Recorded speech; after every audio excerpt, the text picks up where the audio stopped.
welcome to day 2 of DrupalCorn. Hope you all had a good day 1, and I think we started out day 2 right with the really thoughtful keynote. My topic today is building your own Legos, a practitioner's guide to building reusable components.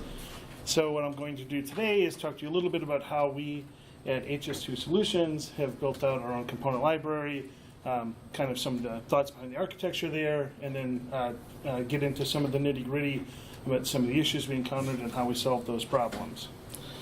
So who am I? My name is Greatens. I am the Director of Drupal Engineering for HS2. Been there for since about 2009, and coincidentally I've been working in Drupal since about 2009. I've been building websites since about 1995, so I've done it for a little bit of time. And besides being passionate about Drupal development, as you can see here, I'm also passionate about baseball and have been a frequent attendee at Adult Nerd Camp, otherwise known as Brewers Fantasy Camp. So, quick thanks to HS2, my employer, for sending me here this weekend. HS2, to give you the marketing blurb, is a full-service digital agency that we serve a wide variety of clients. We've got great culture, great clients, and a great Drupal team. And we were actually recently recognized by Inc. magazine on their Inc. 5000 list as one of the nation's fastest-growing private companies. So if you do want to talk about HS2 in any capacity, please track me down. So what's the big idea? What are you going to come away from this talk with? I think about it in 3 different questions. First, I want you to understand why you would want to build your own Legos. What's the advantage of not only using components, but building reusable components that you can use across multiple sites. We'll talk a little bit about how we've done it and how we built our component library. Our approach is by no means the only way to do it, but hopefully you'll be inspired and have a better idea of what we were thinking and help you as you design your own components. And lastly, we'll talk about some of the other factors that you should consider when you decide to take on a project like this. So, why would you want to build reusable building blocks, or Legos, for your Drupal sites? I think the answers are in some ways straightforward, in some ways nuanced, so we're going to spend a little bit of time talking about them. But before I dive into answering this question, I want to just make sure that we all agree on what Legos means in this talk. So when I speak of Legos in this talk, I'm really specifically talking about reusable components that your content editors and content managers can use. And depending on the way you architect your sites, this could be done in a lot of different ways. You could, in D70s, you could be using fieldable panel panes. In D8, we use paragraphs, custom blocks, and in Carl's talk, he talked a lot about bricks. So there are a lot of different ways that you can do this. And there are other ways that we use the term component in the Drupal community as well. I think about things like component-based theming and twig components. I'm not going to be touching on those today, but I do think there's an excellent talk that will happen this afternoon on twig and component theming that you should check out if you're interested in that. But again, today the focus is on building those building blocks for the content creators. So there's a couple different struggles that are going on here as we think about it. One is, how do you build websites with Legos, right? So again, Carl did a really marvelous job with that yesterday. But I agree with a lot of what he said. I think what we're trying to do when we're building sites with these components is we're trying to make it easy for your content editors to build complex pages without getting you involved, right? We want to give them the ability to change the layout in a very easy manner, add a number of different components to the page without having to get a developer involved.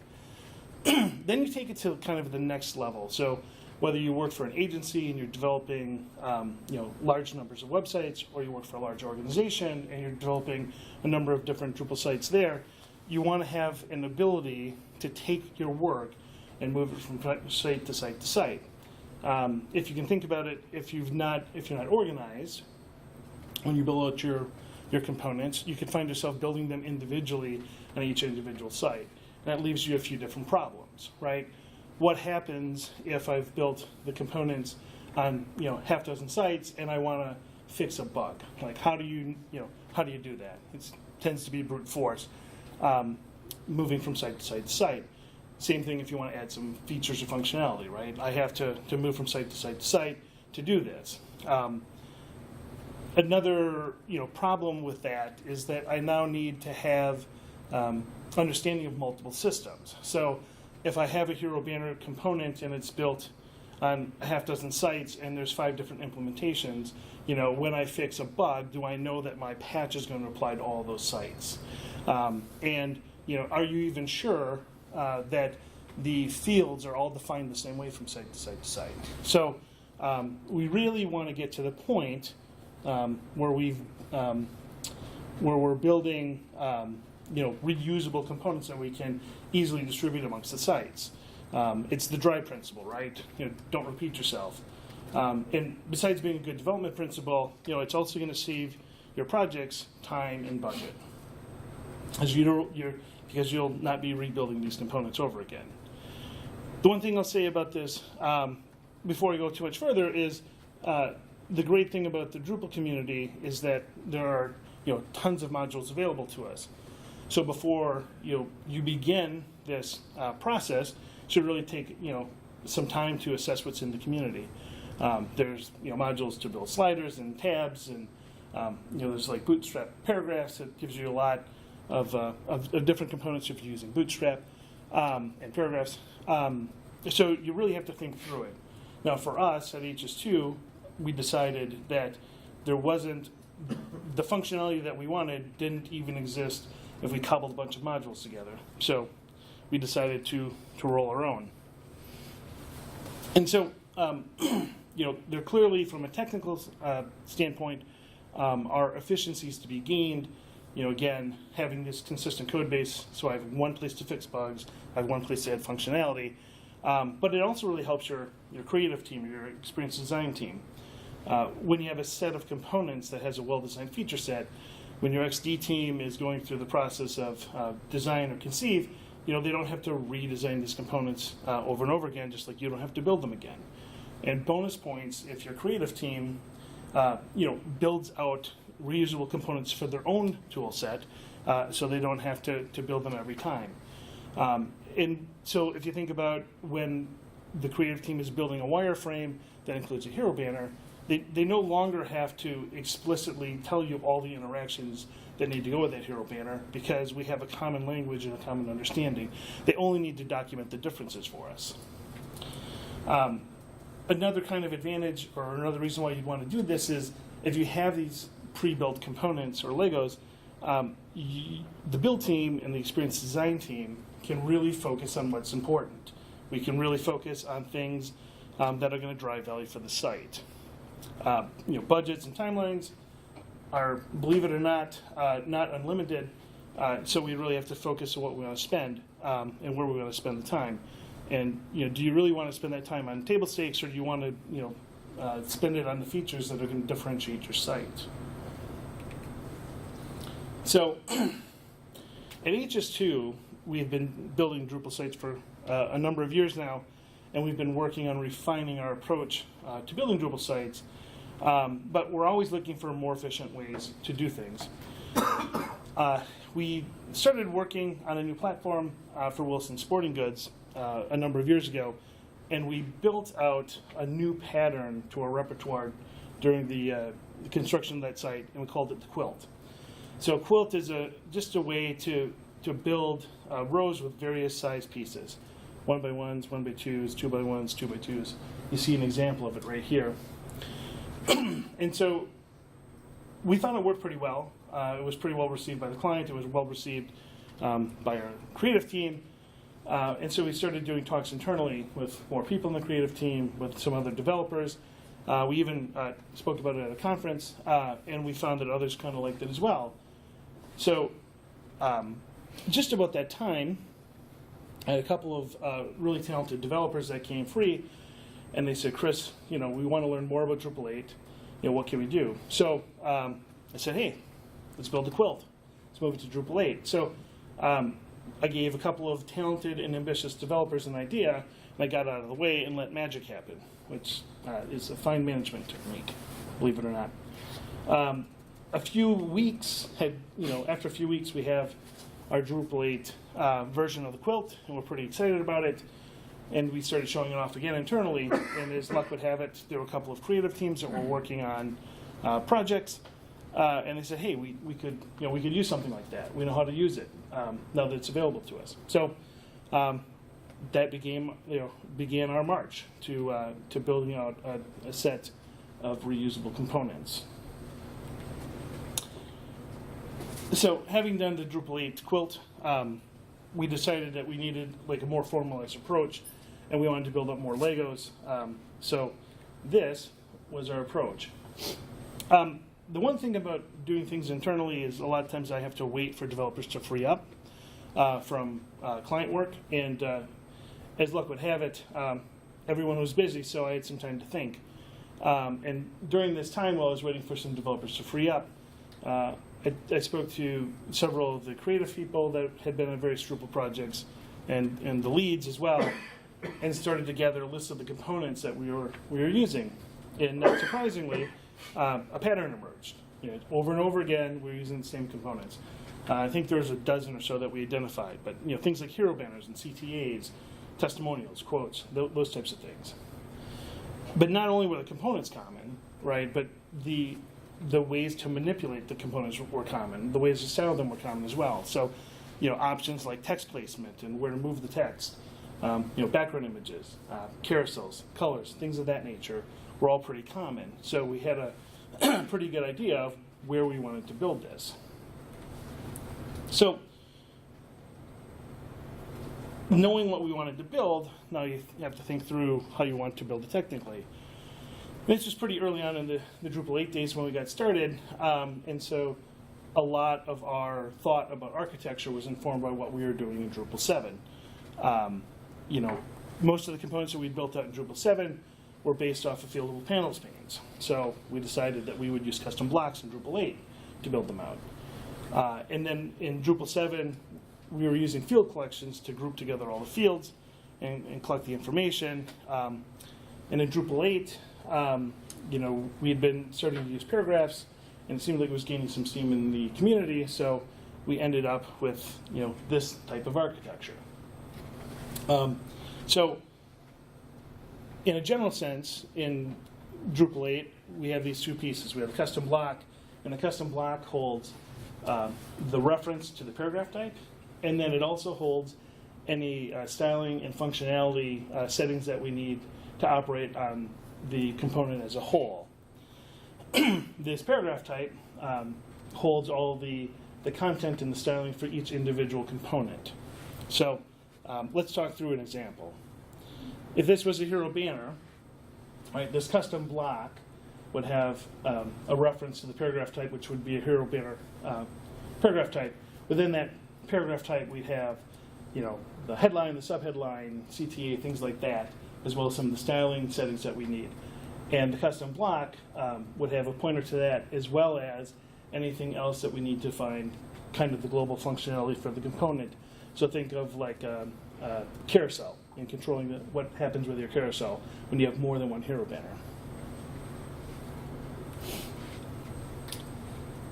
So we've built the quilt at this point, and we're starting to build up more of these components. And as all this is going on, kind of our ideas of how to architect Drupal sites continues to evolve. And in particular, the more we work with paragraphs, the more we like them, and the more we're using them in our architecture. So we decided at some point to refactor what we had and to change the architecture going forward. And so it's somewhat subtle, but we wanted to be able to use these paragraph containers within content types, and so we needed a way to take what was in the custom block and wrap it around in a paragraph container. So you end up what we have here, which is custom block or an entity, and a paragraph, and a paragraph. So how does this work for like the hero banner? So in the last slide, we had just the custom block and the paragraph type. the paragraph type here is the same thing that it was before. It still holds all the information that we need to build out the individual hero banners.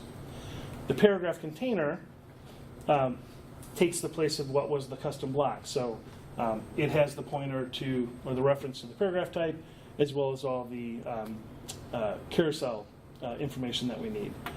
And then on top, we still have use for blocks, and so we have a custom block that we can use. And in this case, the custom block just has one field, which points to this container.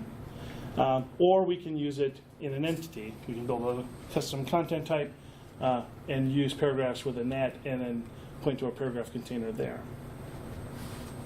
This gives us a lot of flexibility in how we use and build Drupal sites.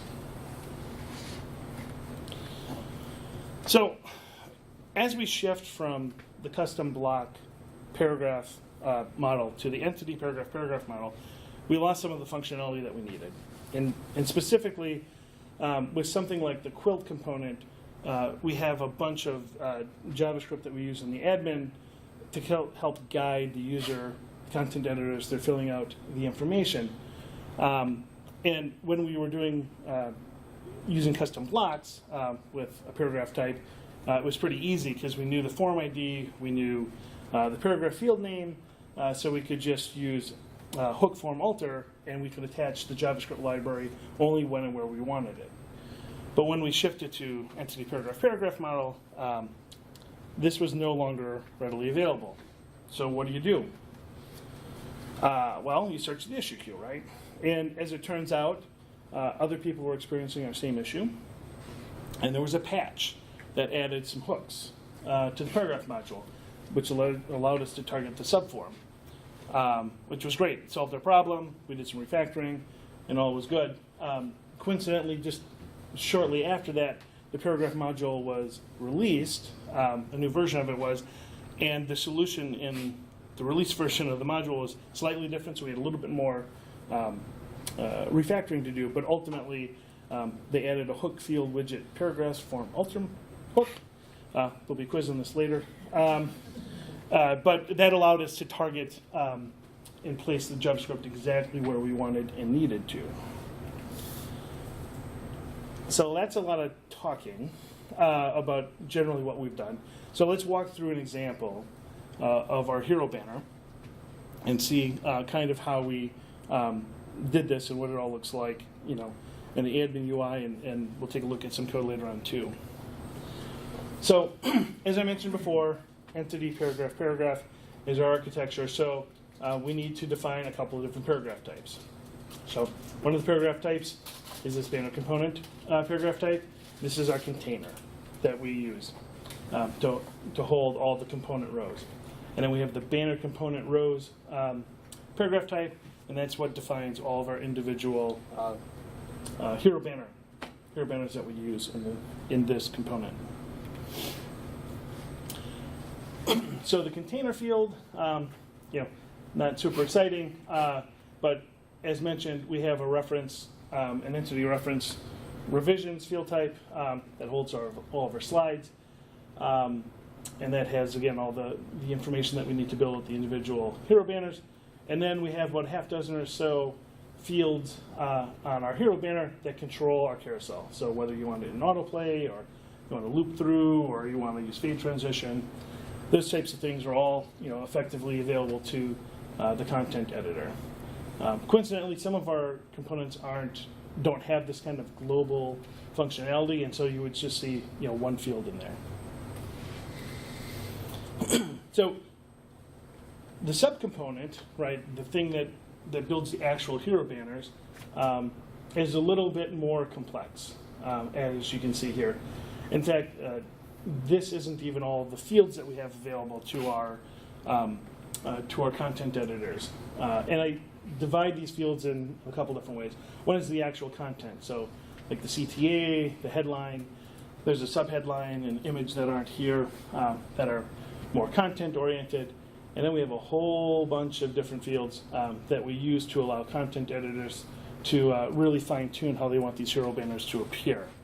And you might be thinking to yourself, Chris, that's a lot of fields. And you're right, it is.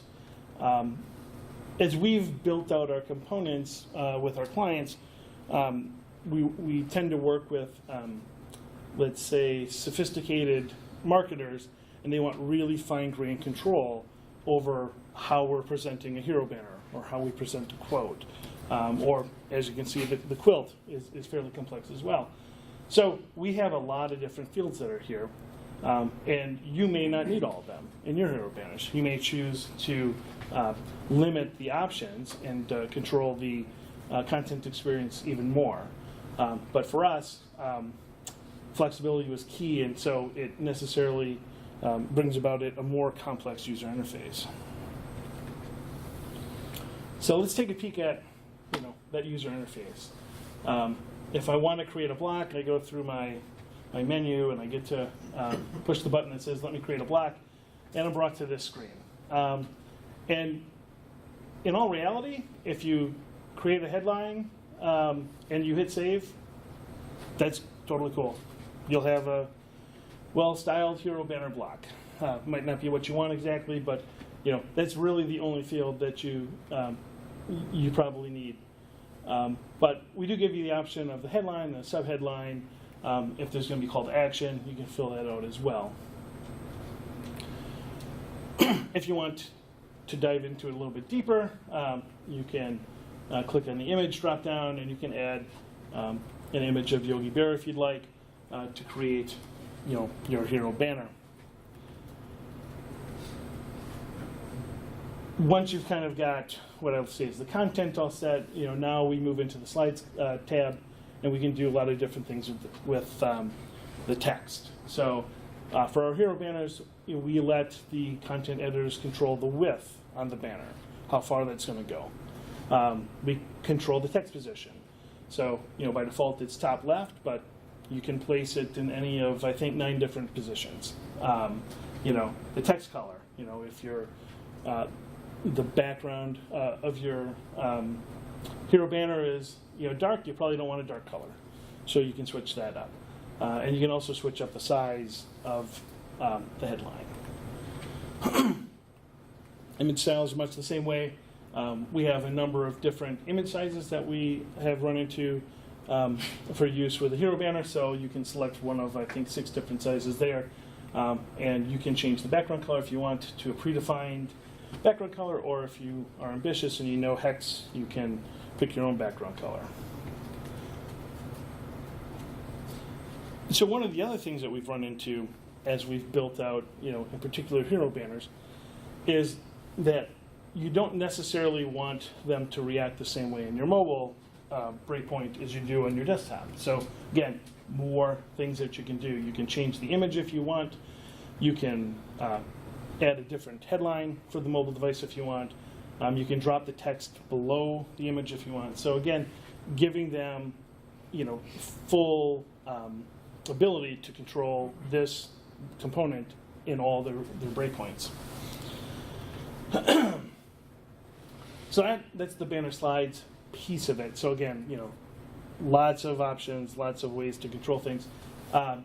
Then, because this is a hero banner, and often our clients want the hero banner to become a carousel if they add more than one hero banner, we expose those options as well. This is what you get by default. For most people it works, but if you don't like it, you can change it to enable autoplay. You can change the starting slide if you wish. All those types of things. So again, lots of fields, lots of functionality. So a couple of examples. Here, I have a dark background and a light background, so I've changed the text so that you can actually see it. I like this quote a little more than that quote, so I made that a little bit bigger. And again, we have the carousel that automatically starts up for us because I have more than one hero banner. So that's what it looks like from the admin UI. And then the question is, what are some of the things that we did to make it happen behind the scenes? So this is what the module directly looks like. Probably not unfamiliar if you've built a custom module before. I won't walk through every directory in any detail, but I want to point out a few that I'll not dive into the details of. One is the config. So we use config mainly to define the fields, the paragraph types that we need to build this component. We have some CSS and Sass and images that we use so that we can style the component when you install it. JavaScript, as mentioned before, we use it to do some admin stuff, but there are some other things with responsive images that we do here as well. Pretty straightforward, but our goal and one thing that we strive for with this project was to make sure that when you install this hero banner out of the box, it just works. Nice styling, nice functionality. It works just fine. You might want to alter those things, and we'll talk a little bit how you can do that later on. But anybody that installs and uses this just works out of the box. So the info.yaml file, not super exciting. But the one thing I will point out is another architecture decision that we made, which is we have a generic HS2 components module. And what this HS2 components module is used for is a few things. One is it extracts out some CSS and styling that we want to be global to all the components. And so all of our components depend on it. We've also built like a custom entity browser that we use for when selecting the images. And the other thing I'll point out is it has a composer.json file in it, which is what we use to bring, to work with Composer to bring it into our projects as we need to. And I'll touch on that a bit later. So we wanted to, we have a couple things that we're doing in the .module file. One of them is here. We're trying to control when we attach the banner admin JavaScript library. This is the paragraph implementation that we got when we upgraded our module, and it works really well. It's a hook that I'll not repeat, but we were able to target this banner component and then attach that library just when we want to. The one thing to point out is that it's called an experimental paragraph widget, and I'm not sure why it's called experimental anymore. It's been around for a while. Safe to use. Don't worry about it. It's cool. So then the other things that we do within the hero banner .module file is we want to control some of the templates. And so this, what you see on the screen, are two hooks: hook theme suggestions block alter and hook theme registry alter. And we're using these themes for when we're building out our own custom block. And so they provide various information that we need when we're doing that. The other hook that we touch into is the hook theme.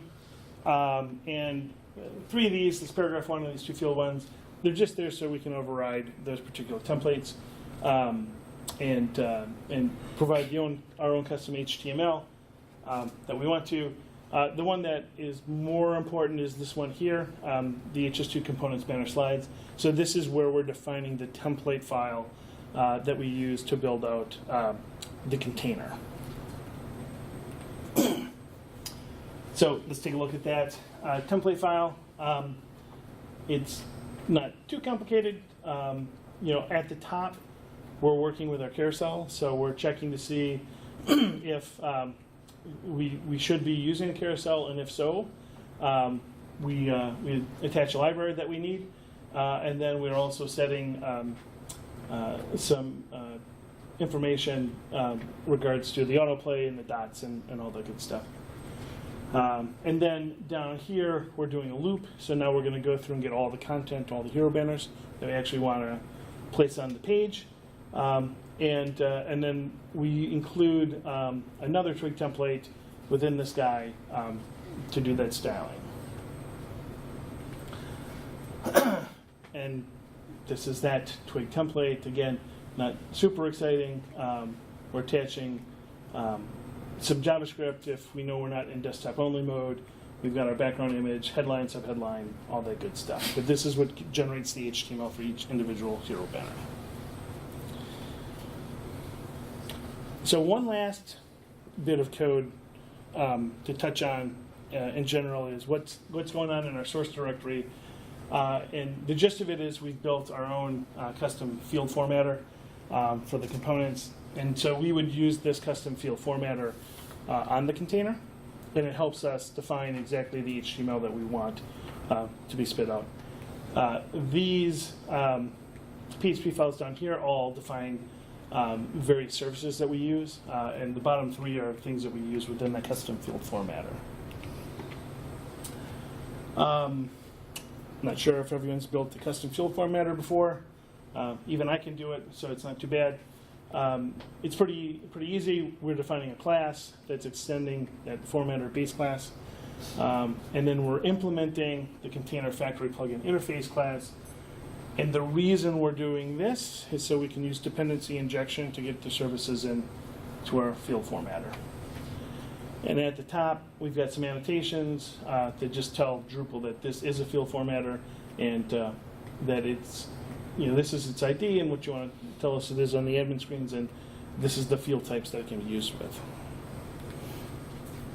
So to get the services injected, we implement the create function from the container factory plugin interface, and it's pretty standard stuff. The only thing you'll see at the bottom is this is where we're pulling in those services via dependency injection. The last thing of note in the field formatter is we implement this view elements function, and this is what builds our element or our array that we can use to build out our field. Again, I think fairly straightforward stuff. Down here is where we're using our services that we've injected, and this one in particular, this content one, is taking all the hero banner components, individual components, and building out the information that we need to render them. And at the bottom, we're pulling in the information from carousel classes and passing that on as well.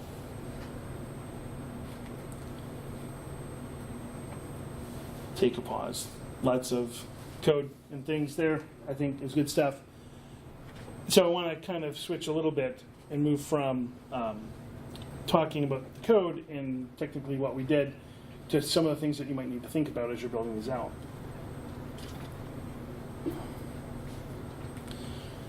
So one of the things that is really important is to know your audience. And this is one of the areas I think that we find in designing CMS solutions that gets neglected often. The content editor's experience is kind of an afterthought a lot, and we want to make sure that it isn't. And so when you decide to do this, to build your own reusable components, or frankly even components if you're not building reusable ones, you should really think about what this experience is going to be like for your content editors. Are they ready to handle the cockpit, or do they really just need the push me button? And that will dictate what you do and the levers that you give them. We have a lot of levers and a lot of fields to fill out in our hero banners. Maybe that doesn't work for you, right? So maybe you want to reduce the number of fields. Maybe you want to, select for them and just, you're always going to move the text below the hero banner on a mobile device or something like that. And you can certainly do that. You can make those choices. There are other ways you can do it too, right? You can build, a normal or basic mode and expose a button that shows more fields and gives them more ability to change things around, in an expert mode, let's say. Or you can build your module out to have a basic module that has, a basic set of features, and then an advanced module that depends on that module and it expands those things out. In our case, the components we built to this point had been built for fairly sophisticated users, and they really wanted that flexibility more so than an easy-to-use admin UI. So when we got to an inflection point and we had to decide between flexibility and more simplistic UI, we chose the flexibility. But your mileage may vary, so really please think about it. your content editors will appreciate it. So if you think about this and you're building these as reusable components to use over multiple sites, it'd be really awesome if you never had to adjust them, right? You never had to make them any different for anybody. Unfortunately, you're going to run into situations where you're going to have to do that. And what you don't want is to make it look like this. You really want to be thoughtful in what you're going to do. And I think being thoughtful means kind of thinking about the types of things that might change from client to client or from system to system. There's some things that are pretty easy to do, right? If we just need to change the HTML because we want to change the styling a bit, that's pretty easy. We can and we will go over an example of how to just adjust the template that you're using. What about JavaScript? Again, that's pretty easy to do too. We can control that within our theme. If you're adding functionality, you can probably make a custom module that builds on top of the module you've already built. Think long and hard about what you put into the base module, though, because I think, not having had to do this yet, but I think removing functionality would be a little bit more challenging. But so far, our experience has really been, we just have had to modify the templates, and that's not been very hard to do. So let's walk through a couple of examples of extending the theme. So if you think about it again, we've got our base module, and then we've got our hero banner module. So how would you adjust the theme or the template for the hero banner? Well, one way you can do it is by extending a theme. So I've got my DrupalCorn theme here, and I've implemented the preprocess function. And I've added a new variable via the preprocess function called DrupalCorn theme path. And it's got the path to my templates directory.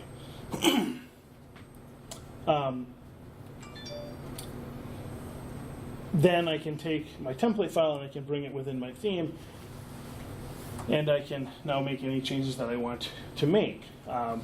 Here I just added some classes. But you'll notice that I've changed the include, so it now uses the DrupalCorn theme path as opposed to base path and template path.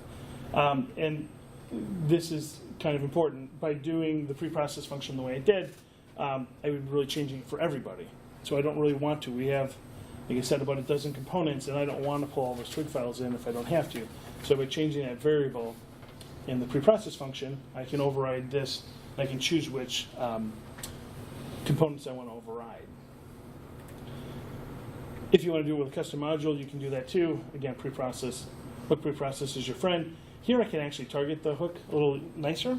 And so by doing that, I'm able to overwrite the template path, which I explicitly didn't do in the theme. But here I can, because I know I'm only going to do it for certain components. And again, then I can just bring in my template file and modify that as I want to. People using Drupal 8 events using Composer, right? So we do it too. And we wanted to make sure that when we built their components out, they would play nicely with Composer. And so I think about this with two files, really. One is the composer.json that's in the components file, and one's the composer.json that's in my project file. And there's a couple things that we do in the components project composer.json file. One is we define a new repository, well, two repositories. One is Drupal, which we do. The other is this assets repository, which points to asset packages. That's where you can, via Composer, pull in NPM and Bower type packages. And we need this for like the slick carousel that we use to make our carousel. Then a little bit lower in the Composer.json file, we define installer types, Bower, and NPM asset, and then we tell Composer that we want those to be deposited in Dockroot libraries, so within the Drupal project itself. So switching over to our project's Composer.json file, again, we have some repository work to do. You're already going to be defining Composer for your Drupal. You probably aren't defining asset packages for your Drupal sites, but we actually needed to. And the reason we need to do it here, we already did it in the component Composer JSON file, but we did it here because of the way Composer works. It doesn't recursively bring those repositories in, so you actually have to redefine it. Otherwise, you will go bug nutty. And then this section here is how we're telling Composer where to get our Drupal 8 components from our source repository. So in the Composer JSON file for the components, I said that we were defining where to install those libraries. As it turns out, by default, Composer just ignores you because it wants to put them in the vendor directory, and it does, but there's this handy-dandy plugin for Composer called Composer Installers Extender that you can require in your project, and it will do exactly what you want, which is to drop those libraries in a place other than the vendor directory. So, talked about a lot of things. We spent some time talking about why you might want to build some reusable components and use them within your projects. It makes it easy to fix bugs and add functionality across projects. You've also seen at least how HS2 has built out our Legos and some of the techniques that we've used there. And finally, we talked about some other considerations, namely Composer, that you might want to think about as you go about your project. So, with that, are there any questions? Yes. So, you get a lot of controls that in the Hero banner were built into basically fields within Drupal. Yep. Like created with the interface. Do you see any performance differences between doing that versus just the sort of traditional way of coding that all in the back end and not having them as fields in the system? I was kind of surprised to see you moving toward almost the developmental end right within the Drupal interface. It looked really cool. Yeah, I mean, problems with that? I don't think so. I don't think we've seen any performance problems. Again, all that, those paragraphs are all defined within the Drupal UI anyway. So that part of it really isn't too programmatic.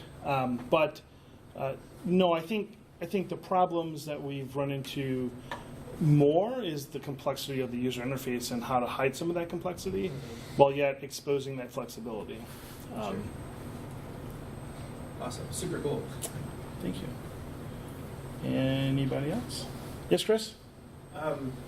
So the components being a module that you drop into a project and having it initialized, have you run into any problems with the definition of the component evolving over project to project and then having to make sure that new understanding of how that component is structured to be actually used in projects where it had been used before? Not yet. We've really been using the components for, I'll say, the last 6 months to a year, like in the projects. I think it's something we'll have to address at some point, but not so far yet. One of the things that we did when we built out the components, there's a couple things that are going on. One is everybody has their way to do these things.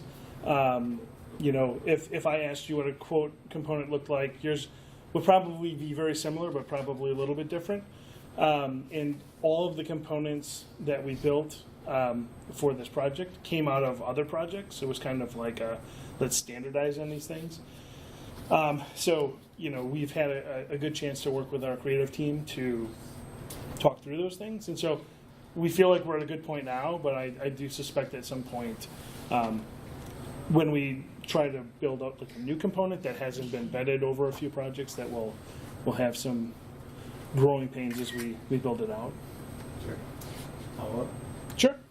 Do you anticipate that you'll open source these in the future so that perhaps the community can help? That is a really good question.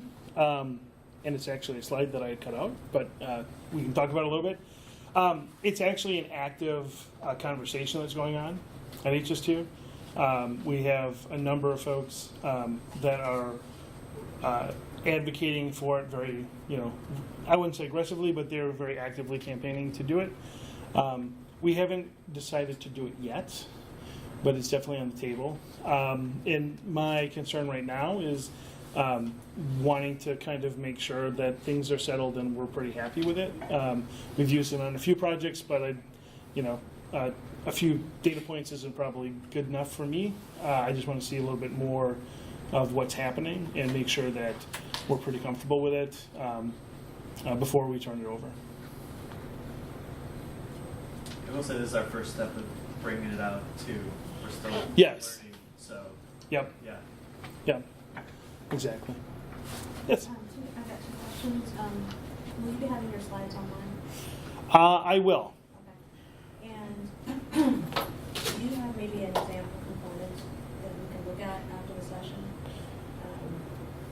I can dig one up. Yeah, I can dig one up. Yeah. Yeah, I can do that. Okay, great, thank you. We're good. Oh, one more? Yeah, you kind of outlined 2 or 3 that you've been working on. Do you have a few others that you could share about like what other types of components you built? We have like a dozen, and Andy, keep me honest. It's, in fact, let me just roll through my slides. And I think I gotta have it in here someplace. It's accordions, alerts, hero banners, calls to action, frequently asked questions, grids, overlays, quotes, tabs, testimonials, 2 columns, and text dividers. And I'm sure there's some of those that we could maybe more genericize, or or we could build out. But yeah. And then follow up. Have you had the opportunity to utilize them in like layout-based Legos, like a bootstrap grid or something like that? I'm curious if you could share how that went. Have we used it in Bootstrap? Not yet. I don't think so. Like I said, Yeah. we're still pretty new to rolling this out to different projects. What you're seeing here is a lot of the greatest hits of a lot of different projects. Yep. Collecting and standardizing our approach. So as for like layout builder, pulling into layouts, we feel like a lot of it is there. Yeah. I mean, so for Layout Builder, and specifically in 8.6, I know that the guy that did all the hard work, I actually, before the conference, said, can you turn on Layout Builder and just see if it works? Because one of our theories was when we switched from the custom block paragraph mode to the, to the paragraph mode, the reason we kept the custom blocks in is because we knew Layout Builder was coming, and we said, our paradigm for how we're going to architect sites might very well shift then. And so that's why we did that. But I know he said he turned it on and it just worked. So, I'm not sure how that's going to affect our view going forward on how we build sites, but it was definitely a thought when we were going through the process. Okay. Anybody else? All right. Well, thank you.